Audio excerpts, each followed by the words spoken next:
Hello friends, कैसे हैं आप लोग। उम्मीद करते हैं बढ़िया होंगे, स्वस्थ होंगे, मस्त होंगे और अपने सीटेट की तैयारी में लगे हुए होंगे।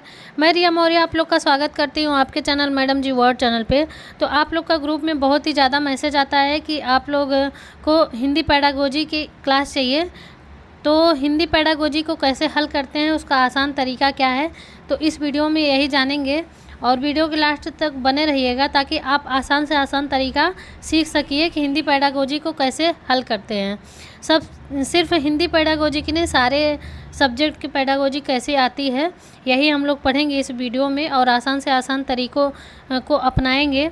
चारों ऑप्शन को कैसे अलग करेंगे, कौन सा ऑप्शन सही है कौन सा गलत है। चारों ऑप्शन एक तरह लगता है, आप लोग का कमेंट था।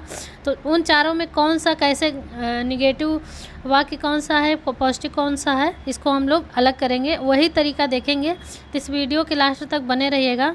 समय की कीमत हम जानते हैं, इसलिए बिना समय गंवाए चलिए आज की क्लास स्टार्ट करते हैं। आज की क्लास का ये पहला क्वेश्चन देखिए, आपके स्क्रीन पर है।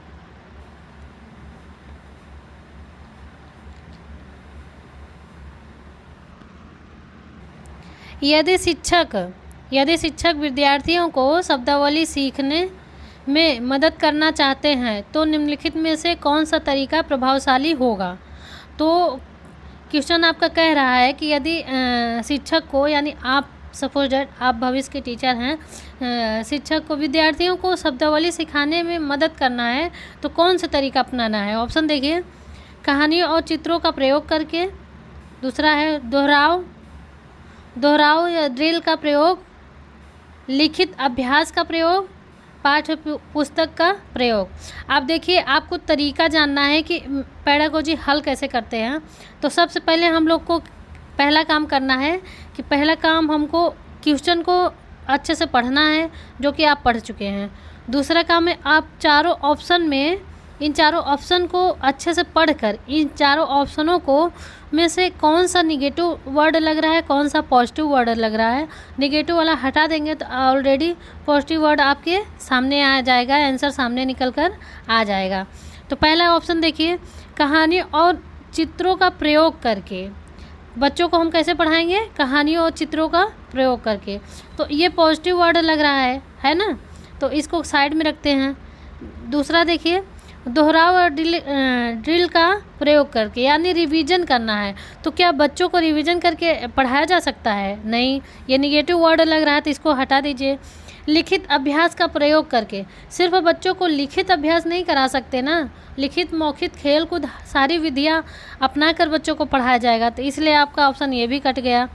पाठ्य पुस्तकों का प्रयोग करके, पाठ्य पुस्तक तो वैसे भी निगेटिव वर्ड होता है क्योंकि बिना पाठ्य पुस्तक का भी बच्चों को पढ़ाया जा सकता है। आपका 3 नेगेटिव वर्ड निकल गया, ऑलरेडी आपका जो आंसर है चमक कर बाहर निकल कर आ गया है। तो जो है पेडागोजी हल करने का यही तरीका होता है कि सबसे पहले जो निगेटिव वर्ड है उसको काटना है, हटाना है और उसके बाद फिर सही आंसर तक पहुंचना है। तो उम्मीद करते हैं आप लोग को समझ में आ गया होगा। तो आप लोग का आंसर जाता है ए की तरफ। चलिए नेक्स्ट क्वेश्चन देखते हैं। नेक्स्ट क्वेश्चन क्या है, बहुभाषावाद शिक्षा का एक ऐसा संसाधन है जिसका क्या उद्देश्य है ना, जिसका उद्देश्य है। अब देखिए चारों ऑप्शन को पढ़िए, क्वेश्चन आप पढ़ लिए। क्वेश्चन का मतलब पूछा है कि बहुभाषावाद यानी बहुत सारी भाषाओं का मतलब शिक्षा का कौन सा संसाधन है ना, उसका उद्देश्य क्या है। तो हम क्वेश्चन समझ लिए। अब हमको चारों ऑप्शन को पढ़ना है, उन चारों ऑप्शन में निगेटिव जितने वर्ड हैं उस निगेटिव वर्ड को निकाल कर बाहर करना है। तो निगेटिव वर्ड पहले ऑप्शन पढ़िए, उसके बाद इसका निगेटिव वर्ड खोजिए। पहला ऑप्शन देखिए, शिक्षण अधिगम के लिए शिक्षार्थियों की भाषाओं का प्रयोग करना चाहिए, है ना। दूसरा ऑप्शन देखिए, शिक्षार्थियों को यथासंभव अधिक से अधिक भाषाएं सिखाना चाहिए। नेक्स्ट देखिए, शिक्षण अधिगम के लिए शास्त्रीय भाषाओं का उपयोग करना चाहिए। नेक्स्ट है, नौकरियों के लिए अंग्रेजी भाषा और संस्कृत के लिए मातृभाषा सीखने के सक्षम बनाना चाहिए। अब आप लोग बताइए, क्या नौकरियों के लिए मातृभाषा या कोई भी भाषा का प्रयोग किया जा सकता है? सिर्फ नौकरी पाना है इसलिए हम भाषा सीखेंगे? जिसको नौकरी नहीं करना है वो भाषा नहीं सीखेगा, कोई भी भाषा। ये तो आपको वैसे देखकर ही इसको ऑप्शन कट गया। अब बाकी आपके 3 ऑप्शन बचा है। तो देखिए ऑप्शन को हटाना सीखिए। जब तक आप ऑप्शन को हटाएंगे नहीं तब तक आपका आंसर निकल कर सामने नहीं आएगा। तो आप लोग सबसे पहला काम करिए कि पढ़िए। आपका शिक्षण अधिगम के लिए शिक्षार्थियों की भाषाओं का उपयोग करना चाहिए। ये पॉजिटिव वर्ड लग रहा है। शिक्षार्थियों को यथासंभव अधिक से अधिक भाषाएं सिखाना चाहिए। ज़रूरी नहीं अधिक से अधिक भाषाएं सिखानी चाहिए। बच्चे को 2 भाषा आ रहा है, उसी 2 भाषा में ही उसका पकड़ हो जाना चाहिए। हमको हिंदी संस्कृत आ रहा है या कोई और भी भाषा आ रही है, 2 भाषाओं को अच्छे से पकड़ कर सीखना। अधिक से अधिक भाषाएं बाद में, पहले कोई भाषा सीखे तो। इसलिए आपका ये वर्ड, आपका ये बी वाला कट गया है ना। शिक्षण अधिगम के लिए शास्त्रीय भाषाओं का प्रयोग करना चाहिए। पहले नॉर्मल भाषा आप लोग बच्चों को सिखाइए, नॉर्मल भाषा सीख जाएंगे, शास्त्रीय भाषा ऑलरेडी सीख जाएंगे। तो इसलिए आपका ऑप्शन सी भी कट गया। नौकरी के लिए पहले ही काट ही दिया गया है कि नौकरी के लिए कोई भाषा प्रयोग नहीं करना है। तो आप लोग का आंसर निकल कर आया है ए। उम्मीद करते हैं आप लोग को क्वेश्चन समझ में आ रहा होगा और जो है पेडागोजी हल करने का सही तरीका आप लोग को समझ में आ रहा होगा, क्योंकि पेडागोजी हल करने का यही तरीका होता है और अलग से कोई तरीका नहीं आता है। चलिए नेक्स्ट क्वेश्चन देखते हैं। सारे क्वेश्चन में आप सिर्फ एक ही ट्रिक अपनाएंगे जो बताया जा रहा है कि सबसे पहले आप 4 क्वेश्चन पढ़ेंगे, क्वेश्चन को समझेंगे, चारों ऑप्शन में 3 ऑप्शन को अलग करेंगे, उसमें काटेंगे कौन सा सही है कौन सा नहीं। निगेटिव वर्ड खोज लेंगे, पॉजिटिव ऑलरेडी निकल जाएगा। चलिए इस क्वेश्चन को पढ़ते हैं। किसी पाठ्य सामग्री से कोई विशिष्ट सूचना निकालने के उद्देश्य से उस पाठ्य सामग्री के किसी अंश को बारीकी और गहनता के साथ पढ़ने का कौशल कौन सा अवबोधन कहलाता है ना। क्वेश्चन नहीं समझ में आता तो दोबारा पढ़ लिया करिए। चलिए ऑप्शन देखिए। अनुमानिक दूसरा है, वैश्विक, नेक्स्ट स्थानिक, नेक्स्ट है लेन देन। अब इसमें आपको निगेटिव वर्ड खोजना है। अब देखिए आप लोग कैसे निगेटिव वर्ड खोज पाते हैं। अब लगाइए आंसर। आप लोग कौन सा आंसर लगा रहे हैं। उम्मीद करते हैं आप लोग आंसर लगा लिए होंगे और इसका आंसर निकाल भी लिए होंगे। देखिए क्वेश्चन अच्छे से समझिए। किसी पाठ्य सामग्री से कोई विशिष्ट सूचना निकालने के उद्देश्य, यानी विशिष्ट सूचना है ना बच्चों, विशिष्ट सूचना निकालेंगे। ये चल क्यों नहीं रहा यार।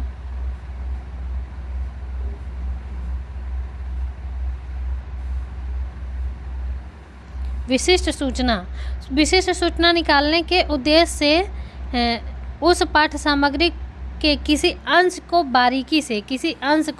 बारीकी से और गहन के साथ पढ़ने का कौशल कौन सा अवबोधन कहलाता है। पहला देखिए अनुमानिक है ना, अनुमानिक हो सकता है। वैश्विक, यानी वैश्विक क्या होता है, क्वेश्चन के अनुसार ये ऑप्शन आपका गलत है। स्थानिक की तो इस क्वेश्चन से ही समझ में आ रहा है कि स्थानिक नहीं होगा। पढ़ाई लिखाई में लेन देन की तो कोई बात ही नहीं होती है। तो आप लोग का आंसर निकल के आ गया ना सामने। उम्मीद करते हैं आप लोग क्वेश्चन समझ गए होंगे और आप लोग का आंसर जाता है एक ही तरफ। चलिए नेक्स्ट क्वेश्चन देखते हैं बच्चों।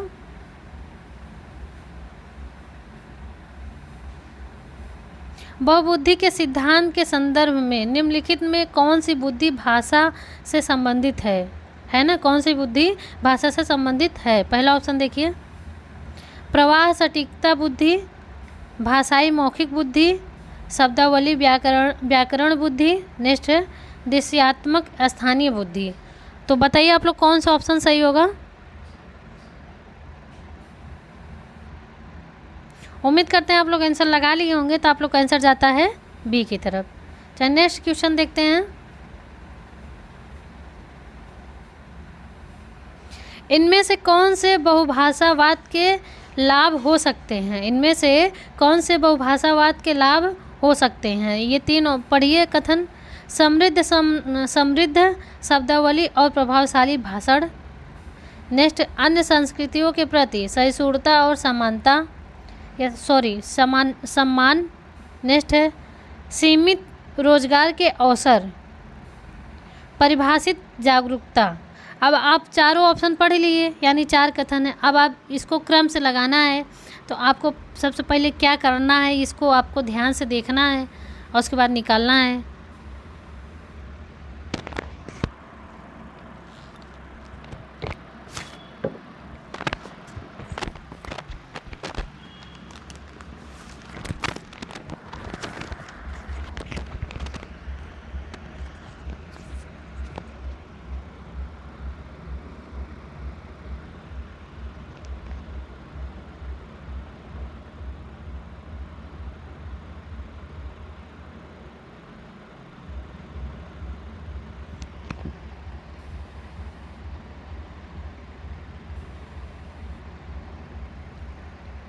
उम्मीद करते हैं आप लोग आंसर लगा लिए होंगे।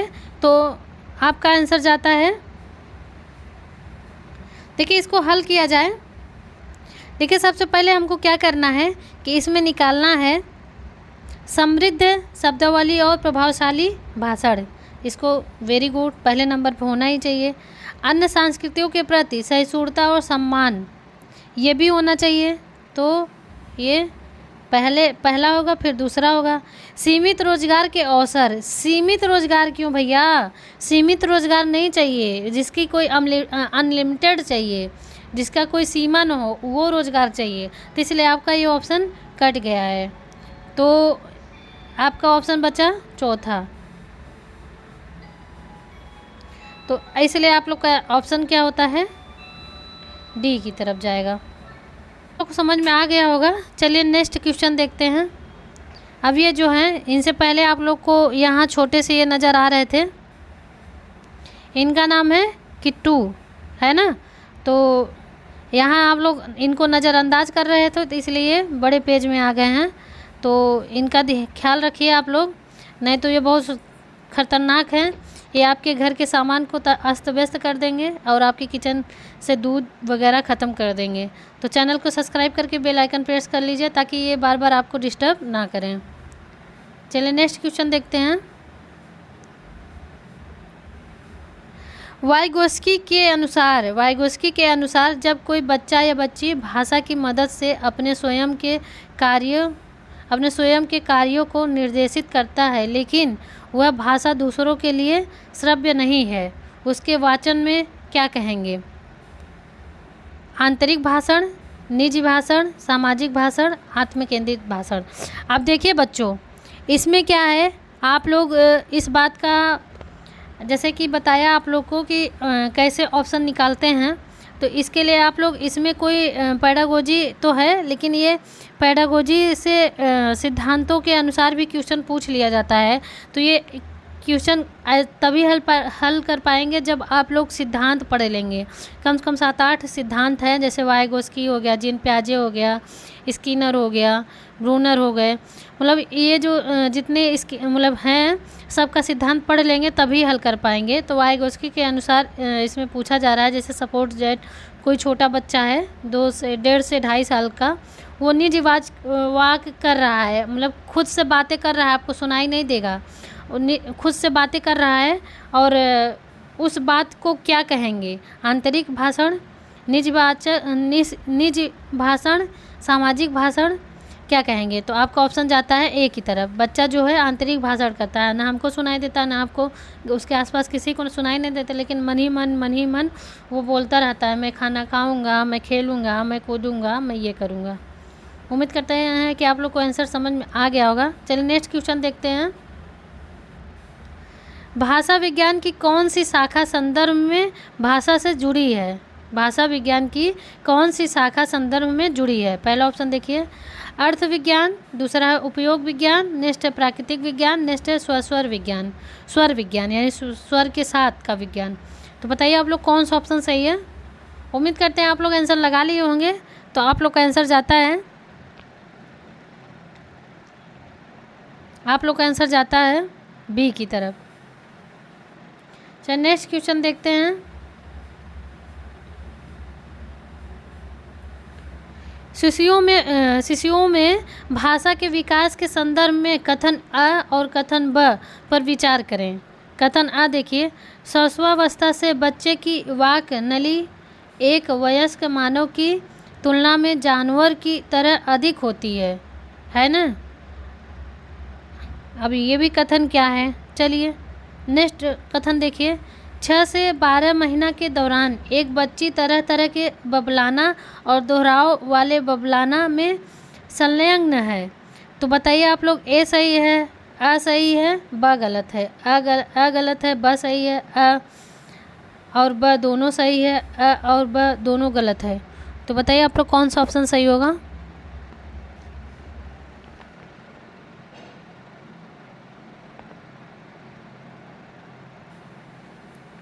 आप लोग का आंसर जाता है सी की तरफ, अ ब दोनों सही है। चलिए नेक्स्ट क्वेश्चन देखते हैं।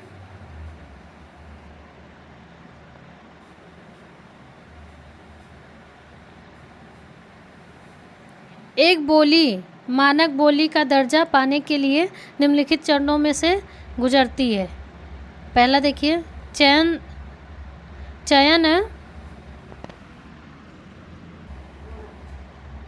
संहिताकरण उद्देश्य का निर्धारण, चयन स्वीकृत संहिताकरण उद्देश्य का निर्धारण, चयन उद्देश्य का निर्धारण संहिताकरण और स्वीकृत, चयन स्वीकृत संहिताकरण उद्देश्य का निर्धारण। तो बताइए आप लोग कौन सा ऑप्शन सही होगा। उम्मीद करते हैं आप लोग आंसर लगा लिए होंगे। तो आप लोग का आंसर जाता है ए की तरफ। चलिए नेक्स्ट क्वेश्चन देखते हैं।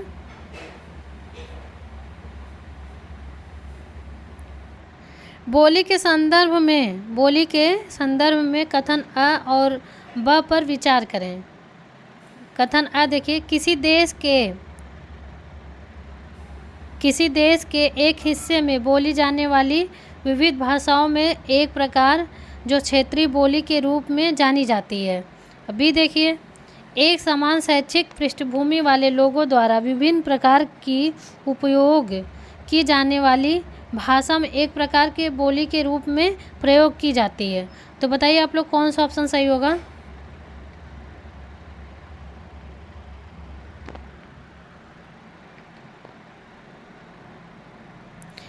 देखिए, अगर नहीं समझ में आता तो कथन को अच्छे से पढ़िए और समझिए कि बोली के संदर्भ में कथन अ और ब पर विचार करना है। किसी देश के एक हिस्से में बोली जाने वाली विविध भाषाओं में एक प्रकार जो क्षेत्रीय बोली के रूप में जानी जाती है। तो ये तो सही है, क्योंकि जो क्षेत्रीय भाषा बोली जाती है तो बोली जाती है। नेक्स्ट देखिए, एक समान शैक्षणिक पृष्ठभूमि वाले लोगों द्वारा विविध प्रकार की उपयोग की जाने वाली भाषा में एक प्रकार की बोली के रूप में जानी जाती है। एक प्रकार की बोली के रूप में नहीं जानी जाती है। तो इस प्रकार से आप लोग का ऑप्शन कट गया और आप लोग का आंसर जाता है ए की तरफ। ए सही है, बी गलत है। चलिए नेक्स्ट क्वेश्चन देखते हैं। देखिए, आप लोग इनके मन का काम नहीं करते हैं, इसीलिए किट्टू जी आ जाते हैं। फिर इनको दुखी मत करिए, नहीं तो ये बार बार आकर आपको डिस्टर्ब करते रहेंगे।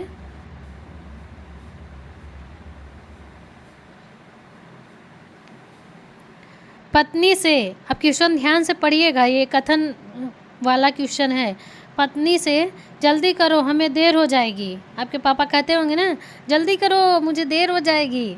तो सहकर्मी से क्या होता है, जाने का समय हो गया है, हमें बैठक के लिए देर हो जाएगी। जो सहकर्मी होते हैं उनसे वो कहते हैं कि जाने के लिए देर हो गया है और जाने दीजिए। तो नेक्स्ट क्वेश्चन अच्छे से पढ़िए, फिर से पढ़िए, समझ में आएगा। क्वेश्चन कह रहा है, पत्नी से, जल्दी करो हमें देर हो जाएगी। सहकर्मी से, जाने का समय हो गया है, हमें बैठक के लिए देर हो जाएगी। वरिष्ठ नियुक्त से, महादेव शाम के 4 बज गए हैं और बैठक 4:15 तक है, क्या अब हमें चलना नहीं चाहिए। तो भाषण में इस भिन्नता को किस रूप में जाना जाता है। शुद्धतावादी, अस्तर भिन्नता, रजिस्टर, मुहावरेदार। तो बताइए आप लोग कौन सा ऑप्शन होगा। देखिए, इसमें जो है, इस क्वेश्चन में जो है पत्नी से कैसे बात कर रहे हैं कि जल्दी करो हमें देर हो जाएगी। तो ये घर का मामला है, तो इसमें घर की तो कोई बात नहीं की गई है, यानी शुद्धता और अशुद्धता की भी बात कोई नहीं की गई है, स्तर भिन्नता की बात नहीं की गई है। इसमें बात की गई रजिस्टर की, रजिस्टर ऑफिस के बारे में बात की गई है। तो उम्मीद करते हैं आप लोग को आंसर समझ में आ गया होगा। चलिए नेक्स्ट क्वेश्चन देखते हैं। समूहवाद विवाद में भाग लेने के लिए भाषा शिक्षक एक नए शर्त रखते हैं या रखता है कि समूह में 4 विद्यार्थी घनिष्ठ से तथा 1 शिक्षार्थी वरिष्ठ वर्ग से होना चाहिए, जो आवश्यकता पड़ने पर कनिष्ठों की सहायता कर सके। समूह निर्माण का यह विचार किसके सिद्धांत पर आधारित है?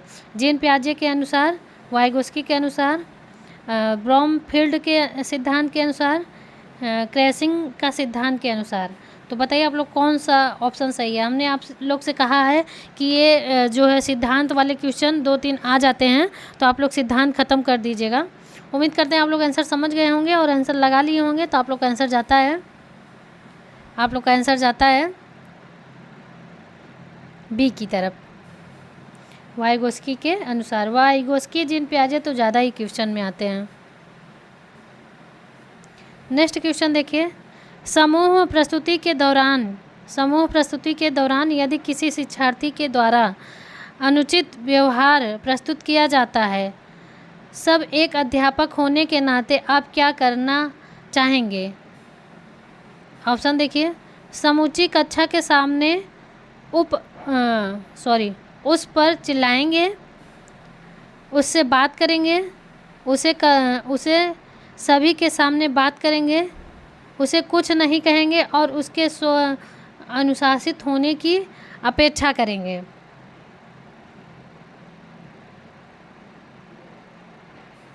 देखिए इसमें आपको क्या है, ऑप्शन निकालना है, निगेटिव वर्ड निकालना है। समूची कक्षा के सामने उस पर चिल्लाएंगे, चिल्लाना निगेटिव वर्ड है। उससे बात करेंगे, ये पॉजिटिव वर्ड होगा। और सी ऑप्शन देखिए, उसे सभी के सामने बात करेंगे। किसी के बारे में अगर बात करना है तो सभी से बात क्यों करेंगे, तो निगेटिव वर्ड है। उसे कुछ नहीं कहेंगे और उसके स्व अनुशासित होने की अपेक्षा करेंगे। तो अनुशासन भी नेगेटिव वर्ड होता है। तो आपके 3 ऑप्शन नेगेटिव निकल गए, एक पॉजिटिव वर्ड है। पॉजिटिव वर्ड आपका क्या है, उससे बात करेंगे, या किसी से भी आपके घर में भी कोई मैटर होता है या कहीं भी दोस्तों में या कहीं फैमिली, मतलब कहीं भी होता है, अगर कहीं भी होता है तो आप लोग सबसे पहले उस पर बात करिए, उस टॉपिक पे बात करके समस्या हल किया जा सकता है। तो आप लोग का आंसर जाता है बी की तरफ। उम्मीद करते हैं आप लोग समझ में आ गया होगा। चलिए नेक्स्ट क्वेश्चन देखते हैं।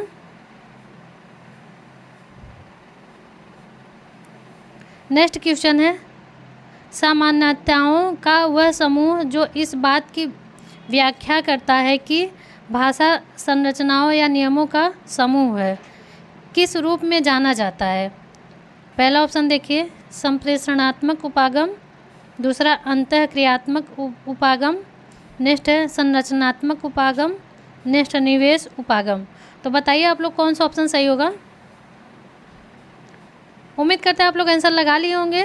तो आप लोग का आंसर जाता है सी की तरफ। चलिए नेक्स्ट क्वेश्चन देखते हैं।